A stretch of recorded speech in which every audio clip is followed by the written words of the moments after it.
American ഐക്യനാടുകളിൽ സ്ഥിരതാമസമാക്കുക എന്നത് ലക്ഷക്കണക്കിന് ഇന്ത്യക്കാരുടെ സ്വപ്നമാണ്.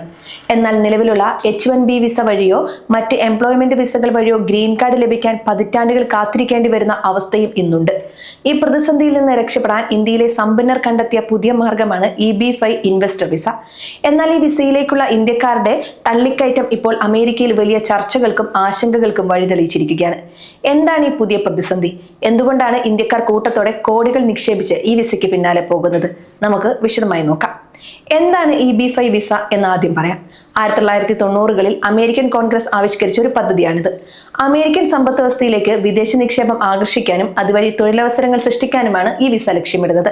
ലളിതമായി പറഞ്ഞാൽ, ഒരു നിശ്ചിത തുക അമേരിക്കൻ ബിസിനസ്സുകളിൽ നിക്ഷേപിക്കുകയും കുറഞ്ഞത് 10 അമേരിക്കൻ പൗരന്മാർക്കെങ്കിലും ജോലി നൽകുകയും ചെയ്യുന്ന വിദേശികൾക്ക് കുടുംബസമേതം അമേരിക്കയിൽ ഗ്രീൻ കാർഡ് നൽകുന്ന രീതിയാണിത്.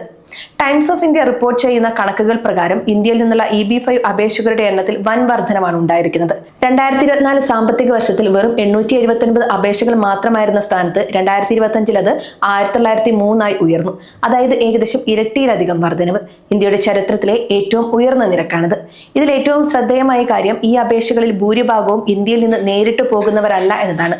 മറിച്ച് വർഷങ്ങളായി അമേരിക്കയിൽ H-1B വിസയിൽ ജോലി ചെയ്യുന്ന പ്രൊഫഷണലുകളാണ് ഈ വിസയുടെ പ്രധാന ഗുണഭോക്താക്കൾ. തങ്ങളുടെ ഗ്രീൻ കാർഡ് കാത്തിരിപ്പ് അവസാനിപ്പിക്കാൻ വേണ്ടി അവർ തങ്ങളുടെ സമ്പാദ്യവും സ്റ്റോക്ക് ഓപ്ഷനുകളും വിറ്റ് ഈ നിക്ഷേപം നടത്തുകയാണ്. എന്തുകൊണ്ടാണ് ഈ തള്ളിക്കയറ്റം എന്നിനി പറയാം. ഇന്ത്യക്കാർക്കിടയിൽ ഇത്ര വലിയ ഡിമാൻഡ് വരാൻ പ്രധാനമായും 3 കാരണങ്ങളാണുള്ളത്. ഒന്ന്, ഗ്രീൻ കാർഡ് ബാക്ക്ലോഗ്. സാധാരണ എംപ്ലോയ്മെന്റ് വിസകൾ വഴി ഗ്രീൻ കാർഡ് ലഭിക്കാൻ ഇന്ത്യക്കാർക്ക് 50 മുതൽ 100 വർഷം വരെ കാത്തിരിക്കേണ്ടി വരുമെന്നാണ് ചില പഠനങ്ങൾ സൂചിപ്പിക്കുന്നത്. ഈ അനിശ്ചിതത്വം ഒഴിവാക്കാൻ $8 ലക്ഷം നിക്ഷേപിക്കാൻ പലരും തയ്യാറാകുന്നുണ്ട്. 2022 പരിഷ്കാരം അനുസരിച്ച്, ഈ പുതിയ നിയമം അനുസരിച്ച് റിസർവ്ഡ് കാറ്റഗറികൾ, അതായത് ഗ്രാമപ്രദേശങ്ങൾ, ഉയർന്ന തൊഴിലില്ലായ്മ മേഖലകൾ നിലവിൽ വന്നു. ഈ മേഖലകളിൽ നിക്ഷേപിക്കുന്നവർക്ക് വിസ ലഭിക്കാൻ മുൻഗണന ലഭിക്കുന്നുണ്ട്. ഇത് ഇന്ത്യക്കാർക്ക് വലിയൊരു ആശ്വാസമായി മാറി. ഒരേ സമയം അപേക്ഷിക്കാനുള്ള സൗകര്യവുമുണ്ട്. അമേരിക്കയിൽ നിലവിൽ താമസിക്കുന്നവർക്ക് EB-5 അപേക്ഷയോടൊപ്പം തന്നെ വർക്ക് പെർമിറ്റിനും അപേക്ഷിക്കാം. ഇതവർക്ക് വിസ സ്റ്റാറ്റസ് മാറുന്നതുവരെ നിയമപരമായി അമേരിക്കയിൽ തുടരാനാണ് സഹായിക്കുന്നത്. ഇന്ത്യയിൽ നിന്നുള്ള ഈ അമിത പ്രവാഹം അമേരിക്കൻ ഇമിഗ്രേഷൻ വിഭാഗത്തെയും ആശങ്കയിലാക്കിയിട്ടുണ്ട്. പ്രധാനമായും 2 ഭീഷണികളാണ് അവർ മുന്നോട്ട് വെക്കുന്നത്. ഓരോ രാജ്യത്തിനും 1 വർഷം നൽകാവുന്ന വിസകൾക്ക് കൃത്യമായി പരിധിയുണ്ട്. ഇന്ത്യക്കാർ കൂട്ടത്തോടെ അപേക്ഷിക്കുമ്പോൾ ഈ പരിധി കവിയുകയും തൽഫലമായി അപേക്ഷകൾ സ്വീകരിക്കുന്നത് നിർത്തിവെക്കുകയോ പ്രോസസ്സിംഗ് വർഷങ്ങളോളം പിന്നിലേക്ക് പോവുകയോ ചെയ്യാം. മെയ് മാസത്തിലെ വിസ ബുള്ളറ്റിൽ US സർക്കാർ ഇത് സംബന്ധിച്ച മുന്നറിയിപ്പ് നൽകി കഴിഞ്ഞു. നിശ്ചിത പരിധി കഴിഞ്ഞാൽ ആ വർഷത്തേക്ക് ഇന്ത്യക്കാർക്ക് ഈ വിസ വിഭാഗം പൂർണ്ണമായും അടച്ചുപൂട്ടാൻ സാധ്യതയുണ്ട്. ഇത് നിലവിൽ നിക്ഷേപം നടത്തിയവരെയും നടത്താൻ ഒരുങ്ങുന്നവരെയും വലിയ പ്രതിസന്ധിയിലാക്കും. EB-5 വിസ ലഭിക്കാൻ 2 തരം നിക്ഷേപ രീതികളാണുള്ളത്. ഗ്രാമപ്രദേശങ്ങളിലോ തൊഴിലില്ലായ്മ കൂടുതലുള്ള സ്ഥലങ്ങളിലുള്ള പ്രൊജക്ടുകളിൽ ഇവർക്ക് ഏകദേശം 7.5 കോടി രൂപ നിക്ഷേപിക്കാം. നഗരപ്രദേശങ്ങളിലോ വികസിത മേഖലകളിലോ ആണെങ്കിൽ നിക്ഷേപ തുക $1.0 മില്യൺ ആണ്. അതായത് ഏകദേശം 9.4 കോടി രൂപയാണ്. കൂടാതെ ഈ പണം എവിടെ നിന്ന് ലഭിച്ചു എന്നതിന് കൃത്യമായ രേഖകൾ ഹാജരാക്കണം. പണം നിയമാനുസൃതമായ രീതിയിൽ സമ്പാദിച്ചതാണെന്ന് തെളിയിക്കുന്നത് ഈ വിസ നടപടികളിലെ ഏറ്റവും കടുപ്പമേറിയ ഭാഗമാണ്.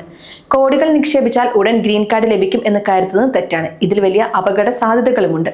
നിങ്ങൾ നിക്ഷേപിക്കുന്ന പണം അറ്റ് റിസ്ക് ആയിരിക്കും എന്നാണ് നിയമം. അതായത് ബിസിനസ് പരാജയപ്പെട്ടാൽ നിങ്ങളുടെ പണം തിരികെ ലഭിക്കുമെന്ന് ഒരു ഗ്യാരണ്ടിയും അമേരിക്കൻ സർക്കാർ നൽകില്ല.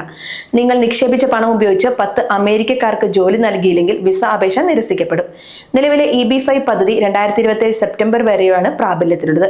അമേരിക്കൻ കോൺഗ്രസ് ഇത് വീണ്ടും നീട്ടിയില്ലെങ്കിൽ ഈ വിഭാഗം തന്നെ ഇല്ലാതാകാൻ സാധ്യതയുണ്ട്. 2026 സെപ്റ്റംബറിന് മുമ്പ് അപേക്ഷിക്കുന്നവർക്ക് മാത്രമാണ് ഇതിലൊരു പരിരക്ഷ ലഭിക്കാൻ സാധ്യതയുള്ളത്. അമേരിക്കൻ ഗ്രീൻ കാർഡ് എന്നത് പലർക്കും ജീവിത ലക്ഷ്യമാണ്. എന്നാൽ കഠിനാധ്വാനം ചെയ്ത് നേടിയ കോടികൾ നിക്ഷേപിക്കുമ്പോൾ അത് തികഞ്ഞ ജാഗ്രതയോടെ വേണം. ഇന്ത്യയിൽ നിന്നുള്ള വർദ്ധിച്ചു വരുന്ന അപേക്ഷകൾ US ഇമിഗ്രേഷൻ നിയമങ്ങളിൽ മാറ്റം വരുത്താനും സാധ്യതയുണ്ട്. വരും മാസങ്ങളിലെ വിസ ബുള്ളറ്റിനുകളിൽ ഇന്ത്യക്കാരെ സംബന്ധിച്ചിടത്തോളം വളരെ നിർണായകമാണ്.